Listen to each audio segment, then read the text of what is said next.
G'day and welcome to Martys Garden. We are here in the Philippines, in Bahol. This is my wife's island, in a place called Batuan, where she grew up. Say hi, hon. Say hi. Hi, everyone. She's really close to the microphone, so you'll be able to hear her really, really well. So, we're at Palincod Agricultural Training Institute, and this man here, unfortunately, is not here right at the moment, who runs this place. He's off teaching some agricultural business.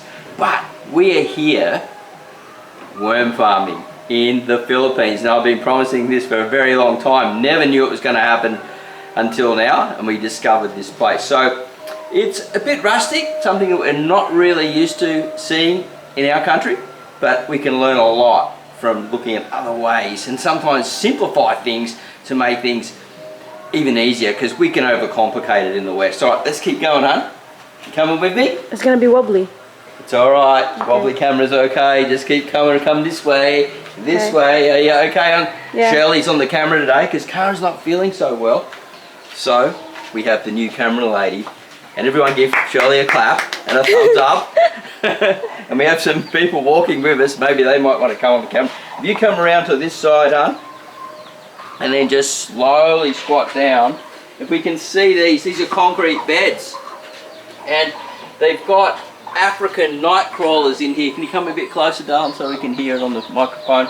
We're not mic'd up today, we're using the microphone on top of the camera. Fully freestyling it today. And they cover these over because of the chickens, right? Because chickens, as we know, love to eat worms and scratch around. They just make a mess. Now, they have an interesting feeding system in here, and we're going to have a look at that in a little while. And that is the bedding. Now, the African nightcrawler, they're really great in the heat. And this would also hold a bit of moisture underneath. And there's enough airflow going in here. You can see a net, so they're keeping it sort of like just raised up a bit with some poles and things. And also the temperature, being concrete, would keep very stable, which is really, really good. It's covered over a roof, so it's a bit dark in here. But as we know, compost worms, they love the dark. And so they'll probably come up to the surface more. And they have a pretty simple watering system that they're using a pump to spray it over the top with. But I'll just open it up and we'll give you a look at the casting here. And so I'm going to reveal this bedding a little bit later. Now, the worms are sort of moved around in all the beds and we can't get exactly the information in here, but they sell a lot of this. And how much was it per kilo? Per kilo? Yeah. 200, 2 pesos. For the to sell for the sack, 500 peso. One sack, 300. 300 peso. Mm-hmm. Okay, so it's about $12 Australian. Maybe we'll see a sack as we're coming along. And so this actually is caribou manure, and they buy it for, I think you said 2 peso Per kilo. per kilo, which is like, we're talking cents, literally cents here. And it's, you know, being a manure, I'm not sure how many stomachs a caribou would have, but I'm sure it would carry a lot of the good microbes like a cow would. So it would make a very interesting, very fertile manure. Now, the cost, you can keep the cost down really low here, which I really like, and you can keep, you know, obviously make it more profitable. So if we come around this way, hon, you okay on the camera there? Yeah, I think so. She's doing a great job keeping it nice and stable. I'm not sure. And we'll come around and we'll have a look at the caribou manure over here in the bags. Now, we're fully, look at this, look down here. We are fully Asian style, going here freestyling it. So hot here. Today's a little bit cooler, but oh man, I've been sweating like no tomorrow. You come over here, hun. It really looks like cow manure. Look at that, there's even a little bit of fungus sort of growing off it. Now, is that coming up on the...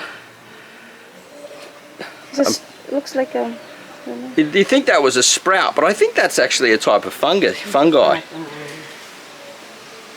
that's growing off the side of it, which means that it would be very fungal rich. Because fungi do, there's certain fungi that do grow like that and live like that. And so this would only be costing them a couple of dollars per sack, because it's 2 peso per kilo. I think that's probably up maybe 25, 30 kilo bag. And they've got it all down here. So it's just going into the system and through the back. And here we've got our watering system here at the back with the pumps. And if we come back, we'll have a look where they've got the final bedding. I'm pretty sure this is where they're sifting it over here. We've got our friends here. They're guiding us round.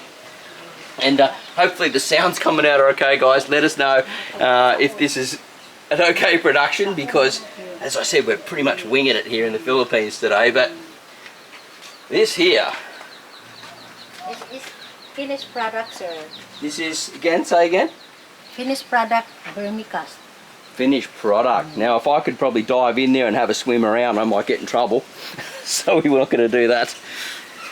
That's a silly thing to say, isn't it? So, yeah, look at that. That's really, really, really great product. We come out into the light a little bit more. We can see it a bit better. And I'm just going to give it a bit of a smell. Yeah, it has no smell. Like in vermicast, it always has that earthy sort of smell. And it's got a very similar texture to what I've been using. It's a little bit drier than what we would have, but I would say that's probably about 50% dry, which will still hold all the microbes and things in it. So, what do you think, hon? Have you got any questions? Anything that curiosity happening there? That's my wife behind the camera. No questions. No questions? How much again was per kilo for the castings? Finished product, Yeah. Finished 8 product? pesos. 8 pesos per kilo? Okay. Wow. That is so cool. Yeah. Alright, so we're going to sign out here at Martys Garden. Hopefully you enjoyed that video, and our friends over here, they'll give us a little wave goodbye. Yay! Say thank you to our friends for... Thank you, Ate Dina, my sister's classmate. They took the time out to show us around. And I'm going to leave down in the description the name of the place, so if you're ever in Bahol, you will be able to come here and have a look yourself. It's definitely worth always traveling to these places if you can, just to learn how we can sometimes simplify things down. And I better put this back because this is worth money to them. Anyway, I'm going to sign out. We're going to do the flexi hand. Are you ready for flexi hand, hon? Han, wait, shout out for Palincod Agricultural Farm. Yes, I'm going to leave the link down in the description. Shout out for them, and we're going to leave all the information that we can if anyone wants to come and buy some product even, because I think there'll be people in the Philippines as well that'll be watching this. Alright, you ready? Yeah. Flexi hand. Bye everyone, thanks for watching. Here it comes. Bye for now.